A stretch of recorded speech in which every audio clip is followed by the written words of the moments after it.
3 de febrero de 2026, estamos de regreso en El Mundo Ahora, la franja informativa de la tarde en France 24. Soy Valentina Torres Sánchez y es un gusto acompañarlos. Vamos a revisar las principales noticias del día. El presidente de Colombia, Gustavo Petro, aseguró que le pidió a su homólogo estadounidense que verifiquen las cifras de erradicación de cultivos ilícitos y añadió que Trump se comprometió a mediar en la tensión comercial con Ecuador. Esto tras la reunión a puerta cerrada que, según la Casa Blanca, se desarrolló positivamente. La Cámara de Representantes de Estados Unidos aprobó los fondos para acabar con el cierre parcial del gobierno de casi 4 días. La Cámara Baja ya envió la ley al presidente Donald Trump para su promulgación. Se cumple un mes desde la incursión militar estadounidense en la que fue capturado Nicolás Maduro. El depuesto mandatario continúa en una cárcel de Brooklyn, mientras que el chavismo convocó marchas en Venezuela para exigir su liberación y la de su esposa Cilia Flores.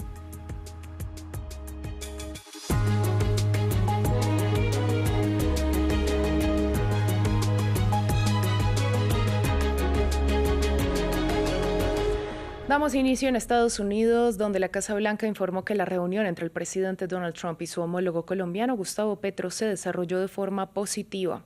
El jefe del gobierno de Bogotá dijo que hablaron de la exportación de gas venezolano y que le pidió a Trump que verifiquen las cifras de erradicación de cultivos ilícitos. Según Petro, el mandatario estadounidense se comprometió también a mediar en la crisis con Ecuador. Los presidentes se reunieron a puerta cerrada en un encuentro que buscaba distensionar la relación entre ambos, luego de intercambiar insultos y ataques a través de redes sociales. El punto central de los diálogos de este martes en la Casa Blanca era la cooperación entre Estados Unidos y Colombia con respecto al tráfico de drogas. Pero ¿cómo han transcurrido las relaciones entre Washington y Bogotá en esta materia? Diego Bassani nos lo cuenta en el siguiente informe. Washington y Bogotá llevan colaborando activamente en materia de defensa e inteligencia desde el inicio del siglo. En el 2000, los presidentes Andrés Pastrana y Bill Clinton firmaron el denominado Plan Colombia, una estrategia que tenía el objetivo de frenar el tráfico de narcóticos y que supuso inversiones por $9.600 millones por parte de Estados Unidos durante 15 años, según cifras del Departamento Nacional de Planeación de Colombia. Primero, que el Plan Colombia es un plan para combatir el narcotráfico. Es un plan que está dedicado fundamentalmente a acabar y a combatir ese enemigo común, reitero, que es el narcotráfico. Y es bueno aclarar que el 75% del Plan Colombia, 75%, va a inversión social. Un convenio que se profundizó durante los 8 años de mandato de Álvaro Uribe Vélez, quien llevó a cabo una gran ofensiva militar en contra de los grupos guerrilleros, enmarcada en su denominado Plan de Seguridad Democrática. Aquí lo que hay que hablar claramente es que en Colombia hay una determinación popular y gubernamental de acabar el terrorismo. No hay aguas tibias frente a eso. Hay que devolverle al pueblo colombiano la posibilidad de vivir en paz. Hay toda la determinación y la ayuda de los Estados Unidos es muy importante. Posteriormente, un cambio de perspectiva se llevó a cabo cuando el presidente Juan Manuel Santos firmó un acuerdo de paz con la guerrilla FARC-EP, un pacto que implicó el redireccionamiento de buena parte de los recursos enviados por Washington. Y así como Estados Unidos ha sido el socio de Colombia en tiempos de guerra, le indiqué al presidente Santos, seremos su socio en la construcción de la paz. Así que hoy estoy orgulloso de anunciar un nuevo marco para el próximo capítulo de nuestra asociación y lo vamos a llamar Paz Colombia. Peace Colombia, Paz Colombia. Sin embargo, según las mediciones de entidades internacionales, a lo largo de la última década se ha presentado un crecimiento significativo de los cultivos de coca en Colombia, un hecho que, sumado a la perspectiva de priorizar la sustitución voluntaria de cultivos por encima de la aspersión aérea del gobierno de Gustavo Petro y de las críticas del mandatario colombiano contra las operaciones de las tropas de Washington en el Caribe, derivó en la decisión de la administración de Donald Trump de desertificar a Colombia como país que lucha contra las drogas. La Cámara de Representantes de Estados Unidos aprobó los fondos para poner fin al cierre del gobierno y ya envió la ley al presidente Donald Trump para su promulgación. La luz verde se había visto frenada por los demócratas que se oponen al financiamiento del Departamento de Seguridad Nacional, que es el encargado de la Agencia de Control Migratorio ICE. Hoy cumplimos con el pueblo estadounidense. Por alguna razón, muchos demócratas de la Cámara querían cerrar el gobierno de nuevo y perjudicar al pueblo estadounidense. Pero me complace informarles que los republicanos cumplieron con su cometido, nuestra mayoría trabajó unida y logramos aprobar los proyectos de ley. En México, la presidenta Claudia Sheinbaum reiteró su disposición para mediar entre Cuba y Estados Unidos. En su conferencia de prensa matutina, la mandataria informó además que enviará un cargamento humanitario a la isla cuyo contenido será de conocimiento público. Recordemos que el presidente Donald Trump amenazó con aranceles a todo país que envíe petróleo a La Habana.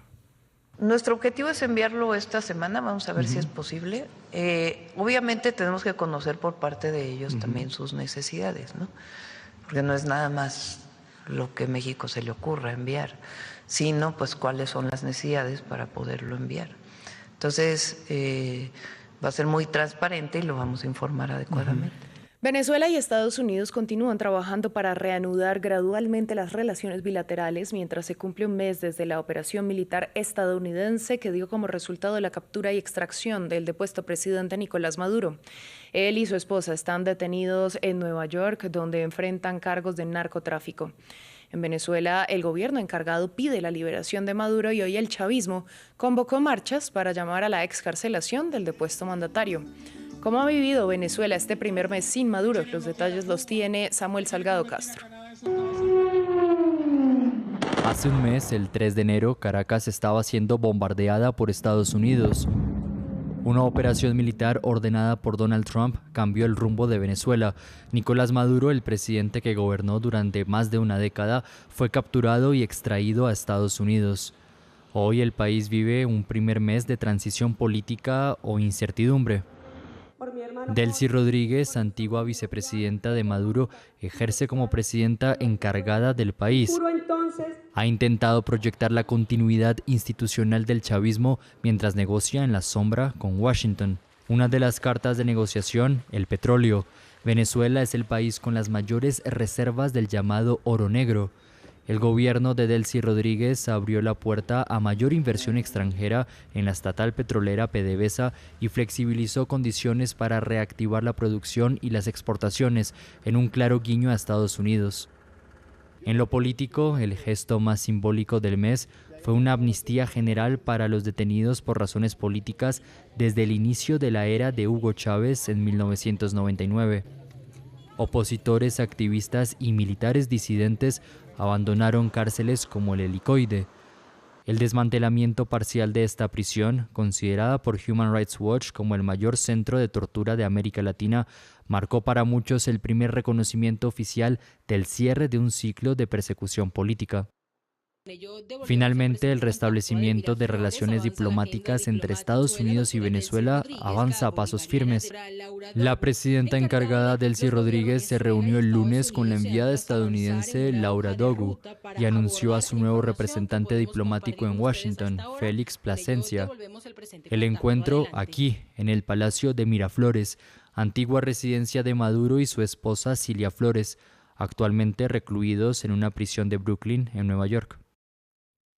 Hablamos ahora de Irán porque fuentes cercanas al gobierno de Teherán indicaron que buscarán cambiar de Turquía a Omán las conversaciones de este viernes para negociar sobre un posible acuerdo respecto al programa nuclear iraní. En esta misma jornada, Washington anunció que derribó un dron iraní que se aproximó a su portaaviones USS Lincoln desplegado en Medio Oriente. Pese a ello, la Casa Blanca indicó que las negociaciones siguen según lo planeado. Cambiamos de tema, hablamos de la Franja de Gaza. Tras la reapertura del paso fronterizo de Rafah este lunes, el tránsito de personas ha regresado a cuentagotas. La Organización Mundial de la Salud informó que 5 pacientes lograron ser trasladados a Egipto para continuar con sus tratamientos médicos.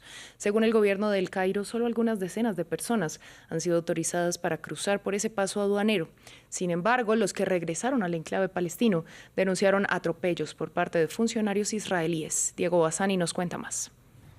A cuentagotas se permite el flujo de personas por el paso fronterizo de Rafah. Este martes, la Organización Mundial de la Salud informó que por primera vez, luego de meses, algunos enfermos pudieron salir hacia Egipto.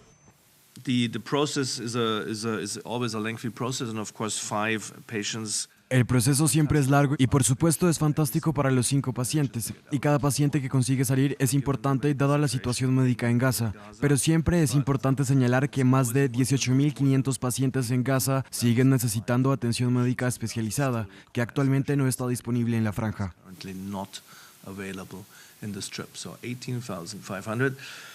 A su vez, las autoridades israelíes admitieron el regreso al enclave palestino de varios pacientes que realizaron diligencias médicas al otro lado de la frontera y de ciudadanos palestinos que permanecían en Egipto esperando por la reapertura del cruce aduanero. Sin embargo, varios gazatíes que retornaron denunciaron maltratos por parte de los funcionarios del gobierno de Israel. La situación era muy difícil y había controles por todas partes. Registraban todas nuestras pertenencias, sobre todo en el puesto de control del ejército israelí, y nos enfrentamos a muchas dificultades. Revisaban las bolsas y luego nos las devolvían, y nos registraron en varios lugares, no solo una o dos veces. Todo está prohibido, comida, agua, perfumes, no se permite introducir nada en Gaza. Ni siquiera hemos podido llevarles ningún regalo a nuestros hijos. Por otra parte, continúa el tránsito de camiones de organizaciones humanitarias que contienen ayuda para los gazatíes. Según el gobierno de Benjamin Netanyahu, actualmente cada semana entran a la franja 4.200 camiones con víveres y medicamentos. En otras noticias, Saif al-Islam Gaddafi, hijo del dictador libio Muammar Gaddafi, murió este martes en su país natal. Medios informaron que habría sido asesinado en el noroeste del país. La Corte Penal Internacional había emitido una orden de arresto en su contra en 2011 por supuestos crímenes de lesa humanidad durante la revolución que derrocó a su padre, y 4 años más tarde había sido condenado a muerte por un tribunal de Trípoli por el uso de la violencia contra los manifestantes que pedían la renuncia de su padre. En Francia, la Fiscalía presentó sus alegatos en el juicio contra Marine Le Pen por el caso de malversación de fondos europeos en el que la política de extrema derecha ya fue condenada en primera instancia. Los fiscales pidieron 5 años de inhabilidad, pero sin ejecución inmediata. Nuestra periodista en París, Natalia Ruiz, nos reportó previamente sobre la jornada en el Tribunal de Apelaciones.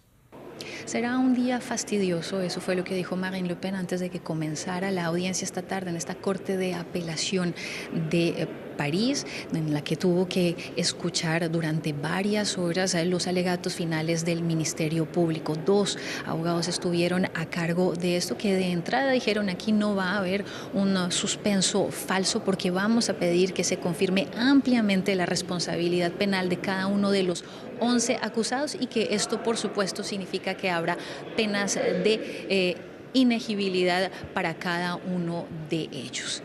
Luego de esto denunciaron también las fuertes críticas, incluso muy violentas, que les hicieron a sus colegas en primera instancia, en donde muchos acusaban a la justicia de hacer un juicio político a Marine Le Pen para evitar que ésta llegue al Palacio del Elíseo en 2027. Pero luego ya se centraron en lo principal de este juicio, que es de poder demostrar que había sí un sistema para poder desviar esos recursos del Parlamento Europeo, y diciendo: es muy sencillo, personas que trabajaban para el partido en realidad se hicieron pasar como asistentes parlamentarios, más en una época en que el Frente Nacional, como se conocía antes a Agrupación Nacional, el partido de ultraderecha, estaba en problemas financieros. Lo que viene ahora en los próximos días es escuchar los alegatos finales, esta vez de los abogados de los 11 acusados. El de Marine Le Pen pidió pasar de último, y luego la semana próxima ya esta Corte de Apelación entrará ya a deliberar y a dar la fecha en la que va a dar a conocer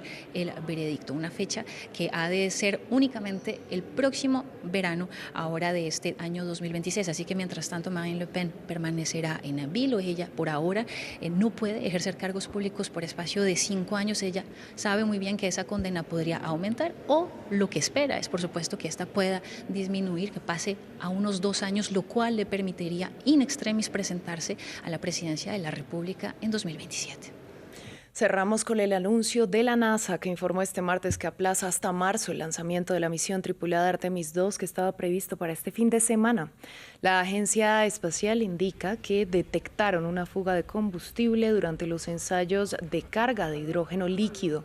Por tanto, los astronautas salen de la cuarentena en la que habían entrado desde el pasado 21 de enero para garantizar sus condiciones de salud. Así llegamos al final de esta emisión de Noticias en France 24. A ustedes les agradecemos su sintonía y les recordamos que pueden ampliar todo nuestro contenido en la web france24.com y seguirnos en redes sociales. Quédense con nosotros, que volvemos en breve.